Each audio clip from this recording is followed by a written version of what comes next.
Hello दोस्तों और welcome to intra cognition. दोस्तों इस वीडियो में हम समझने वाले हैं CSR यानी कि कॉरपोरेट सोशल रिस्पॉन्सिबिलिटी के बारे में। देखिए आप पोस्टर पर देख सकते हैं कि एक डेकिन एयर कंडीशन की जो कंपनी है उसने बस स्टैंड पे AC लगवाया ताकि लोगों को जो हाई टेम्परेचर है उससे बचाव किया जा सके। तो यहाँ वो लोगों के लिए कुछ सोसाइटी के लिए वो कुछ कर रही है। दूसरी तरफ हम देखते हैं बहुत सारे ऐड टीवी में हम देखते हैं, जैसे कि P&G का एक ऐड आता है जहाँ टाइड, एरियल और इन सब चीज़ों के प्रोडक्ट्स के ऐड में हम देखते हैं कि आप हमारे प्रोडक्ट खरीदिए और हम स्कूल बनवाते हैं, तो आप स्कूल बनवाने में योगदान दीजिए। ऐसे कई सारी कंपनी जो पेड़ लगाती है, स्कूल बनवाती है या हॉस्पिटल बनवा रही है। तो इस तरह की चीज़ें मीन्स CSR यहाँ पे हम समझ सकते हैं कि कॉरपोरेट सोशल रिस्पॉन्सिबिलिटी जो है, जो कॉरपोरेट की सोशली क्या रिस्पॉन्सिबिलिटी बनती है समाज की तरफ या एनवायरनमेंट की तरफ। तो इस टर्म का मीनिंग यही है सिंपल सी भाषा में।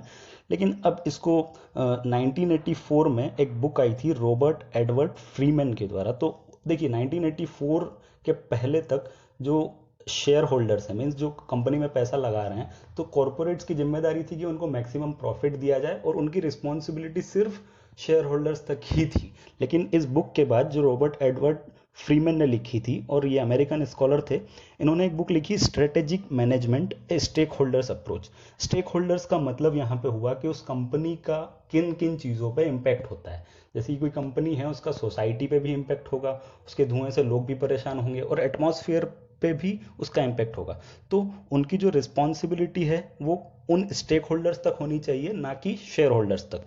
तो अब आपको क्या लगता है कि सिर्फ 1984 में ही ये वर्ड आया और ये CSR वाला जो कॉन्सेप्ट ही आया? नहीं, क्योंकि इंडिया में देखेंगे आपकी सारे धर्म जो है, हर धर्म समाज सेवा की बात करता है, लोगों की भलाई की बात करता है।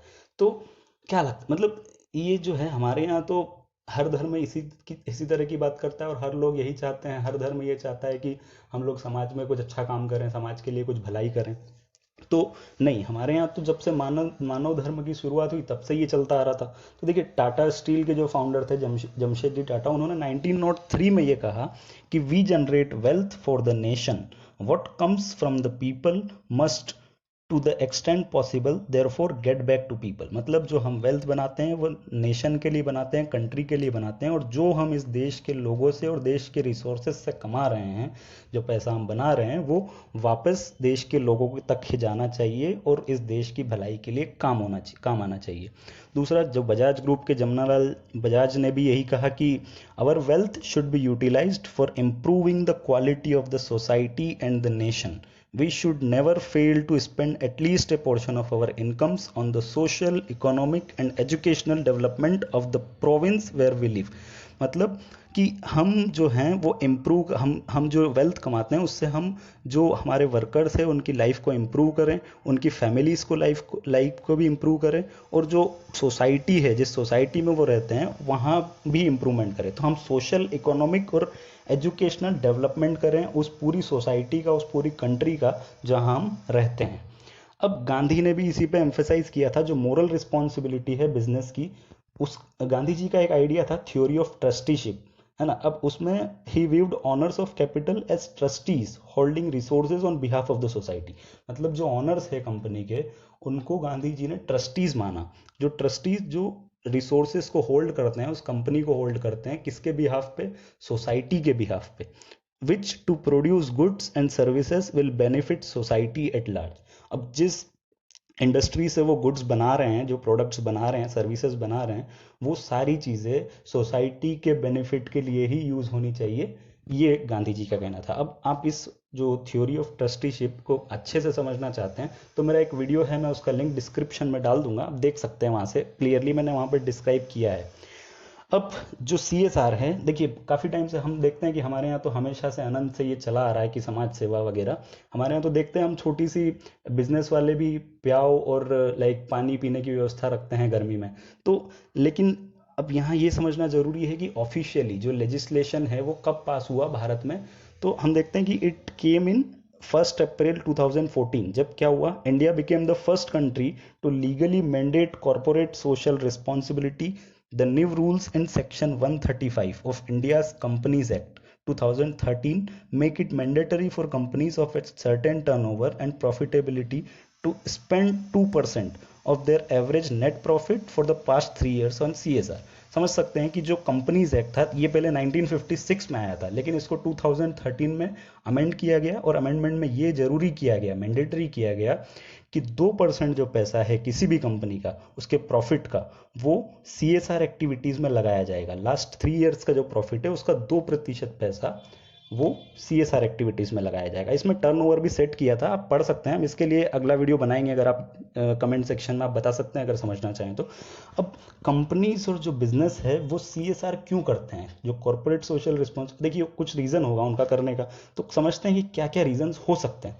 एक हो सकता है कि enlightened self interest. Self interest मतलब खुद का एक मतलब खुद की ज़रूरत के लिए, लाइक कंपनीज को ज़रूरत होगी कि जैसे हम अगर फूड, हेल्थ केयर और हाउसिंग सोसाइटी में देंगे तो उससे क्या होगा कि हमारी जो वर्क फोर्स है वो एफिशिएंट बनेगी, हेल्दी होगी, और हमको हमारी जो कंपनी है उसकी एफिशिएंसी और प्रोडक्टिविटी इनडायरेक्टली बढ़ेगी। आगे second point, also working for the atmosphere and natural resources will make resources sustainable for their own use.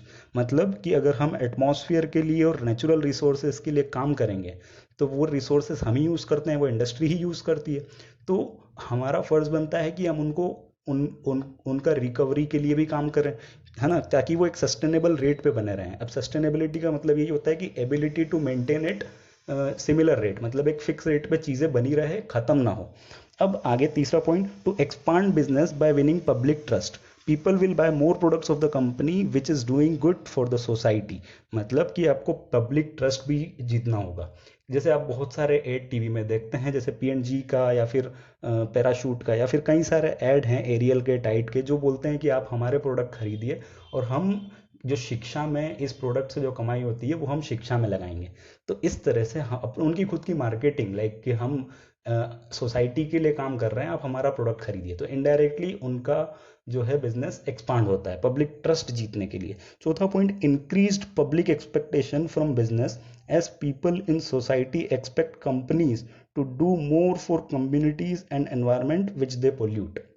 यहाँ मतलब है कि जो पीपल का एक्सपेक्टेशन होता है बिजनेस से, जैसे कि बहुत सारी कंपनीज है, बहुत पॉल्यूशन करती है, बहुत गंदा धुआं पानी छोड़ती है, तो जो लोग हैं वो एक्सपेक्ट करते हैं कि ये इतना हमारी तकलीफें, अगर इन सब चीज़ों से एनवायरनमेंट पोल्यूट हो रहा है तो इससे बढ़ रही है, तो वो कुछ उसके बदले में समाज के लिए कुछ काम करे, स्कूल बनवाए, रोड बनवाए, जो भी है। तो इसलिए भी जो कंपनीज है वो ये करती है CSR एक्टिविटीज़। अब आगे, अब देखिए आपने CSR जो है वो समझ लिया बहुत आसान सी भाषा में, मुझे लगता है सभी को समझ में आ गया होगा। लेकिन अब यहाँ कुछ जो कम्युनिटीज, जैसे वर्ल्ड बैंक कमेटी है सस्टेनेबल डेवलपमेंट और इंटरनेशनल लेबर ऑर्गेनाइजेशन है, वो कहते हैं कि नहीं, आप ऐसे कैसे इसको समझ लेंगे, हम अभी एक डेफिनेशन देंगे स्टैंडर्ड, और वो डेफिनेशन होगा। तो कई सारे ऑर्गेनाइजेशन ने इसके लिए स्टैंडर्ड डेफिनेशन दी, हम एक दो देख लेते हैं। तो world bank committee for sustainable development ने दिया एक डेफिनेशन 1998 में। अब ये क्या बोलते हैं कि the continuing commitment by business to behave ethically and contribute to economic development while improving the quality of life of the workforce and their families as well as the local community and society at large।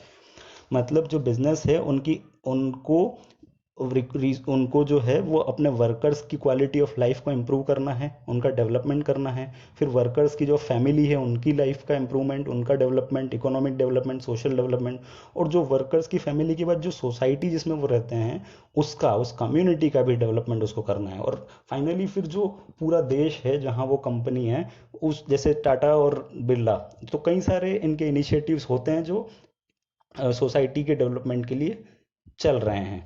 अब आगे देखते हैं, international labour organisation ने 2007 में अपना definition दिया। अब आप इसको पढ़ सकते हैं, ये भी वही बात कहते हैं, लेकिन बस शब्दों में थोड़ा सा चेंज है, आप समझ सकते हैं, आप पढ़ सकते हैं उसको।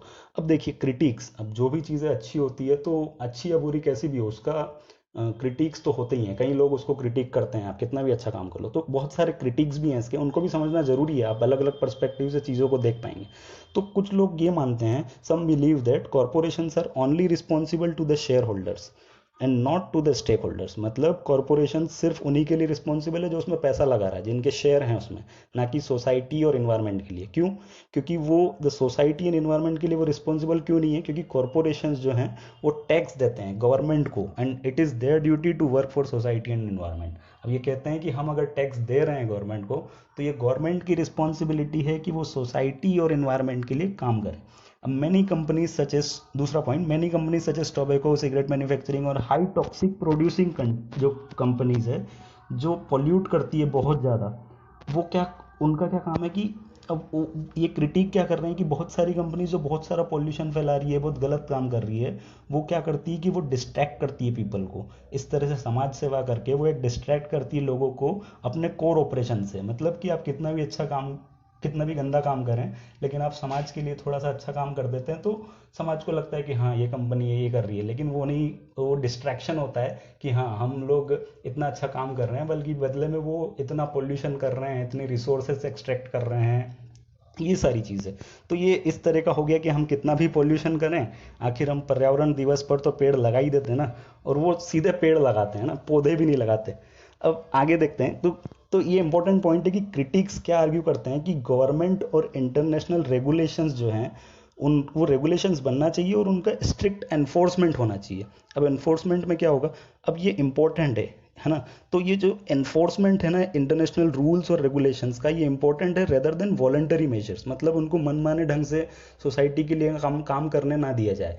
मतलब मनमाने ढंग से उनको रिसोर्सेज पॉल्यूशन कर रहे हैं और फिर सोसाइटी के लिए थोड़ा बहुत काम कर दे रहे हैं, वैसा ना हो। लेकिन कुछ नॉर्म्स हो, कुछ रूल्स और रेगुलेशंस हो जो इंश्योर करे कि कंपनीज जो हैं वो बिहेव करें कैसे, सोशली रिस्पॉन्सिबल मैनर में, ज़्यादा पॉल्यूशन ना करें, रिसोर्सेज सस्टेनेबिलिटी को मेंटेन करें, अच्छे से यूज़ करें, है ना, एफिशिएंट यूज़ करें, और फिर समाज के लिए भी काम करने के कुछ रूल्स और रेगुलेशंस होने चाहिए। तो इस तरह का ये आर्ग्यूमेंट है। फिर एक इंपॉर्टेंट टर्म यहाँ पे और समझना जरूरी है कि एथिकल कंज्यूमरिज्म। अब इसका मतलब क्या है?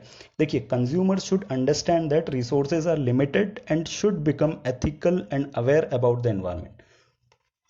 मतलब कंज्यूमर्स को यहाँ पे ज़रूरत है समझने की कि जितने भी रिसोर्सेस हैं वो लिमिटेड है, सारे रिसोर्सेस लिमिटेड है, और कोई भी अनंत, कुछ भी रिसोर्स अनंत नहीं है। अब उनको अवेयर होना पड़ेगा एनवायरनमेंट के लिए भी। They should be aware of social implications of their day to day consumer decisions. मतलब वो हर दिन जो चीज़ें खरीद रहे हैं, जो चीज़ यूज़ कर रहे हैं, उसका एनवायरनमेंट पे और सोसाइटी पे क्या एडवर्स इफेक्ट है, उसके बारे में उनको जानना होगा, ये ज़रूरी है। तभी वो चीज़ को वो यूज़ कम किया जाएगा। तो एग्जाम्पल देखेंगे कि बहुत सारे कंज्यूमर्स जो हैं वो पॉलीथीन को अवॉइड करते हैं, प्लास्टिक्स को अवॉइड करते हैं, क्योंकि उनको पता है उसका कितना बैड इम्प्लीकेशंस है। उसके बाद दूसरी चीज़ हम देखते हैं कि अभी जो प्रेजेंट सिनेरियो में क्या हो रहा है कि हम चाइनीज़ प्रोडक्ट्स भी अवॉइड कर रहे हैं, क्योंकि उसका हमको पता है कि उसके क्या एडवर्स इफेक्ट है हमारी कंट्री पे। तो इतना स्मार्ट कंज्यूमर को होने की ज़रूरत है, इतना एथिकल कंज्यूमर्स को होने की ज़रूरत है। इसी को हमने एथिकल कंज्यूमरिज्म बोला। So it is important that people become aware about companies wrong doings and compel them to be socially responsible. मतलब अगर कोई कंपनी गलत कर रही है, बहुत ज़्यादा पॉल्यूशन वगैरह, गलत गलत काम कर रही है, तो हमको, हर कंज्यूमर को उसके बारे में अवेयर होना पड़ेगा और उसको प्रेशराइज करना पड़ेगा, उसको कंपेल करना पड़ेगा कि वो सोशली रिस्पॉन्सिबल बने, है ना। या किसी भी तरीके से आप उसको कंपेल कर सकते हैं, आप बॉयकॉट कर सकते हैं उसका, जैसे हम चाइनीज प्रोडक्ट्स का आज कर रहे हैं। तो ये ज़रूरी है। अब आगे देखिए, हमने इन सारी चीज़ों को समझा, लेकिन एक चीज़ बहुत ज़रूरी है, मुझे ये सबसे जो सबसे ज़रूरी चीज़ लगती है कि कंज्यूमर का जो एथिकल कंज्यूमरिज्म वाला पॉइंट है वो सबसे इंपॉर्टेंट है। तो यहाँ पे मैं आप सबसे एक रिक्वेस्ट करूँगा कि आप सभी को सोशली रिस्पॉन्सिबल कंज्यूमर बनना चाहिए, और जो प्रोडक्ट्स है, ऐसे प्रोडक्ट जो बहुत नुकसान करते हैं हमारी समाज को, हमारे एटमॉस्फेयर को, वैसे प्रोडक्ट्स का यूज़ मिनिमाइज किया जाए, राइट। और आपको लोगों को भी इसकी समझाइश देनी होगी, प्रमोट करना पड़ेगा एथिकल कंज्यूमरिज्म को। तो दोस्तों, हमने इस वीडियो में समझा सीएसआर के बारे में डिटेल में। अगर आपको ये वीडियो पसंद आया तो प्लीज़ चैनल को सब्सक्राइब करें, वीडियो को लाइक करें, शेयर करें। Thank you so much.